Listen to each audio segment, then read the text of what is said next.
आज पूरी दुनिया अज्ञानता के आगोश में है। व्यक्ति जितना भी परेशान है, कुछ परेशानी स्वतः मनुष्य के जीवन में है, मैं मानता हूं, लेकिन कुछ परेशानियां जो है वह व्यक्ति को देने का काम करता है और कुछ परेशानियां व्यक्ति के गलत क्रियाकलाप के कारण व्यक्ति अपने जीवन को गर्त में मिला देता है और दुर्दशा भोगता है। ये तमाम चीजों से निकलने का एक प्रयास, तमाम चीजों से निजात पाने का एक लक्ष्य ये शिव सत्ता अभियान है। और इस अभियान में हम तमाम लोग जुड़ करके इन तमाम बातों से निकल सकते हैं, बशर्ते शिव सत्ता अभियान में ईमानदारी होनी चाहिए। अगर यहाँ पर आने के बावजूद भी अगर मूल मकसद को अभी तक नहीं जान पा रहे हैं, फिर कोई भी फायदा इस अभियान से जुड़ने से नहीं है, ना तो सिर्फ परिचर्चा में उपस्थित होने से है। कोई भी धार्मिक कार्य, कोई भी पंथ, कोई भी आध्यात्मिक कार्य का कुछ उद्देश्य होता है। अगर हम उस उद्देश्य को प्राप्ति नहीं कर पाते हैं, सिर्फ दिखावा अगर है, सिर्फ आडंबर है, तो फिर कोई फायदा नहीं। जिस प्रकार की मैं कई रोजों से कह रहा हूं, जो आज बहुत जगहों पर आप देखे होंगे कि सरस्वती का मूर्ति को लोग स्थापित करते हैं, लेकिन उस सरस्वती के मूर्ति का पूजा आराधना करने के बाद मनुष्य के दिलो दिमाग में क्या उल्टा परिणाम आता है, ये आप और हम प्रत्येक वर्ष जिस रोज विसर्जन होता है, जब मूर्ति के प्रतिमा को विसर्जन करने के बावजूद जब उनको जल में प्रवाह करने के लिए लोग ले जाते हैं, तो कैसा दृश्य होता है और किस ढंग से लोग उस सरस्वती माता के सामने में कैसी अश्लील गानों पर कैसी अश्लील हरकतें करते हैं। इससे तो साफ पता लगता है जो आपने कैसा पूजा किया और आप सरस्वती को किस रूप में माना, क्यों बैठाया मूर्ति को, क्या उद्देश्य था। वो विद्या की अधिष्ठाता है। अगर सरस्वती के मूर्ति बैठाने के बावजूद, अगर सरस्वती पूजा करने के बावजूद, उनके पूजा अर्चना करने के बावजूद भी हमारे दिलो दिमाग में अगर सकारात्मक बुद्धि का संचयन नहीं हुआ, फिर पूजा से क्या फायदा। इसीलिए हम तमाम लोग इस शिव परिचर्चा के माध्यम से जुड़ने का प्रयास करें, साहब श्री इंद्रानंद जी को जानने का प्रयास करें, उनके उद्देश्य को जानने का प्रयास करें। मैं ज्यादा वक्त नहीं लूंगा, क्योंकि कई रोज से ये कार्यक्रम शिव परिचर्चा अनवरत रूप से आज 5-6 रोज से चली आ रही है। मैं तो नहीं जानता हूँ जो आज का यह शिव परिचर्चा कार्यक्रम क्यों नहीं रखा गया, लेकिन कोई न कोई मकसद होता है। मैं अपने महादेव से उस आयोजक महोदय के लिए मैं दया याचना करता हूँ, जो जिन उद्देश्य से ये रखा गया शिव परिचर्चा, या आपने जिस प्रकार आयोजक महोदय पर दया दृष्टि, कृपा दृष्टि बनाए हैं, इसी तरह अनवरत बनाए रखें, ताकि लोगों का विश्वास का डोर मजबूत हो, लोग जगत गुरु शिव से जुड़े। हालांकि ये बात बोलना बेईमानी होगी कि आप और हम बहुत सारे लोग उस परम पिता परमात्मा पर प्रश्न चिन्ह लगा देते हैं। मैंने समाज में अक्सर देखता हूँ, सुनता हूँ, लोग कहता है कि मैंने ये किया, ईश्वर ने मेरे साथ अन्याय किया। सुई के नोक के बराबर हेरा फेरी वहां नहीं होता। हम और आप जितना करते हैं हमारा प्रारब्ध तैयार होता है, वही प्रारब्ध के घेरे में हम और आप हैं और उसी को भुगत रहे हैं। जैसा करेंगे प्रारब्ध वैसा तैयार होगा, वही कर्म फल आगे आता है, उसी को भोगना पड़ता है।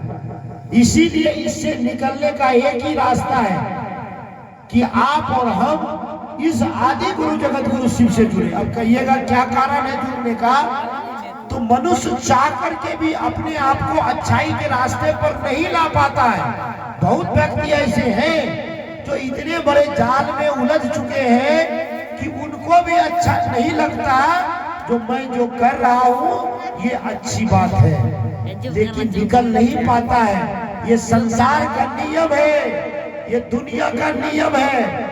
गलत चीज जितना आपको और हमको आकर्षित करता है उतना सही चीज आकर्षित नहीं कर पाता।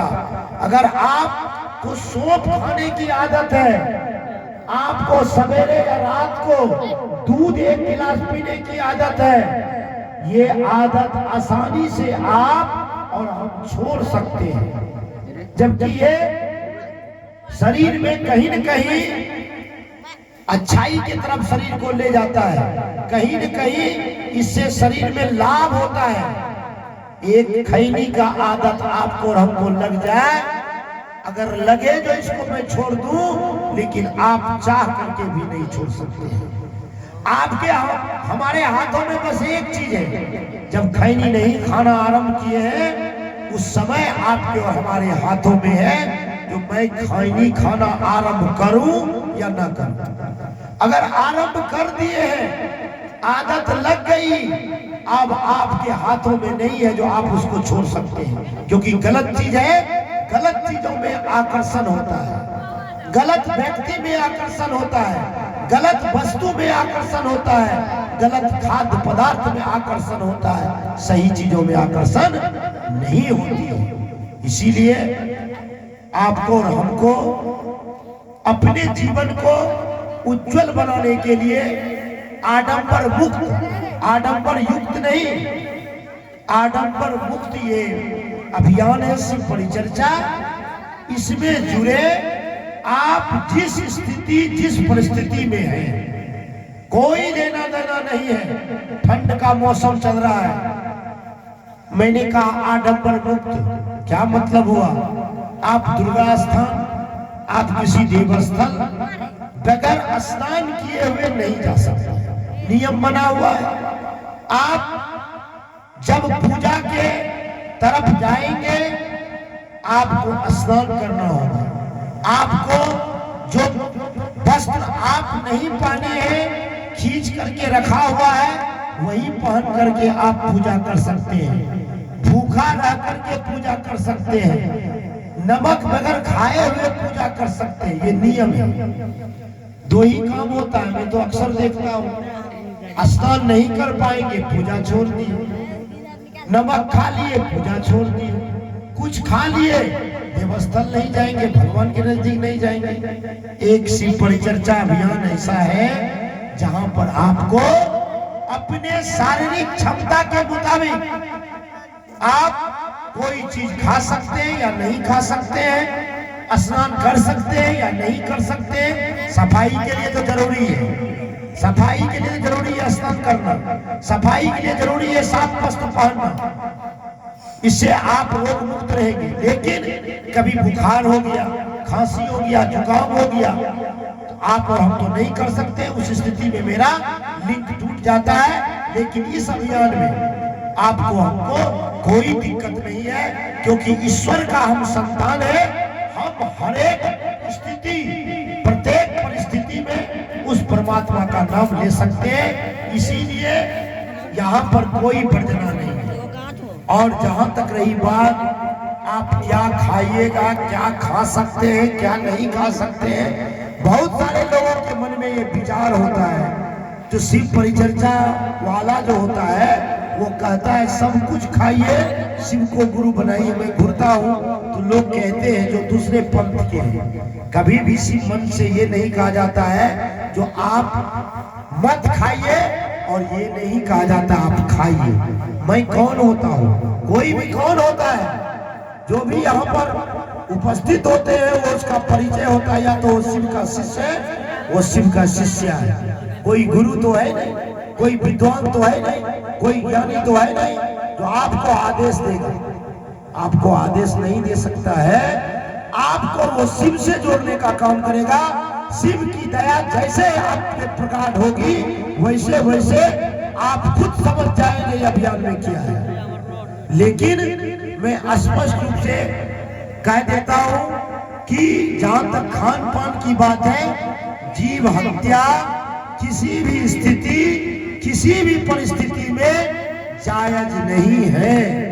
इसीलिए इस बात को ध्यान दे, क्योंकि अब मुख्यालय से ये आदेश जारी हुआ है कि आप आत्मशुद्धि के बाद अब खान पान की शुद्धता पर भी ध्यान दें। आपको भली भांति पता है खान पान की क्या शुद्धता है। मैं जहां तक मेरा सवाल है, मैं स्पष्ट रूप से कहता हूं, जो किसी भी रूप से जीव हत्या जायज नहीं है, चाहे आप घर में करते हैं या कोई देवस्थल में करते हैं, मैं उसको जायज नहीं मानता हूं। मैं उसको अंधविश्वास मानता हूं। जहां तक बात रही रोकने का, तो मैं स्पष्ट, बहुत सारे लोग कहते हैं अगर गलत है तो भगवान काहे न रोकने के लिए आता है।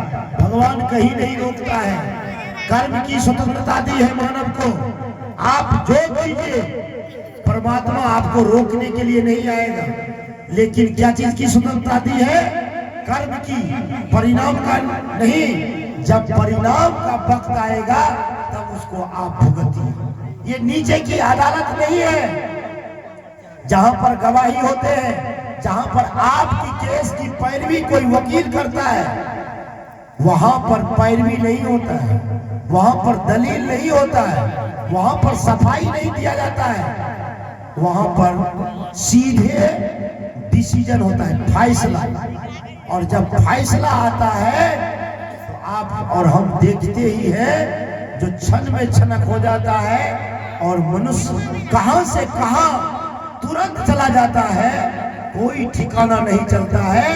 नष्ट ना बुनियाद मिट जाता है। जब पाप की घड़ा भरता है, जब मनुष्य पाप ज्यादा करना आरंभ करता है, तो आपको पता होगा जिस शहर को बसने में कई शताब्दी लग जाता है, किसी बस्ती को बसने में कई शताब्दी लग जाता है, और जब प्रलय का वक्त आता है, जब भूकंप होती है, तो कई सेकेंड में, मात्र सेकेंड में नष्ट नबूनियाद हो जाता है, सारा धाराशाही हो जाता है। इसीलिए ईश्वर दिखता नहीं है, उसका शक्ति दिखता है। कुछ चीज दिखता भी नहीं है, कुछ चीज दिखता है, उसको छू नहीं सकते हैं, और कुछ चीज को छू तो सकते हैं, लेकिन क्या हस्र होती है। मैं बता देता हूं, हवा क्या आपको हमको दिखाई देता है? जो वृक्ष 30 साल 35 साल 40 साल में कितना बड़ा होता है, विशाल होता है, चंद पलकों में हवा का झोंका उसको फेंक देता है। बताइए, जवाब दीजिए। ईश्वर की शक्ति दिखाई नहीं दिया।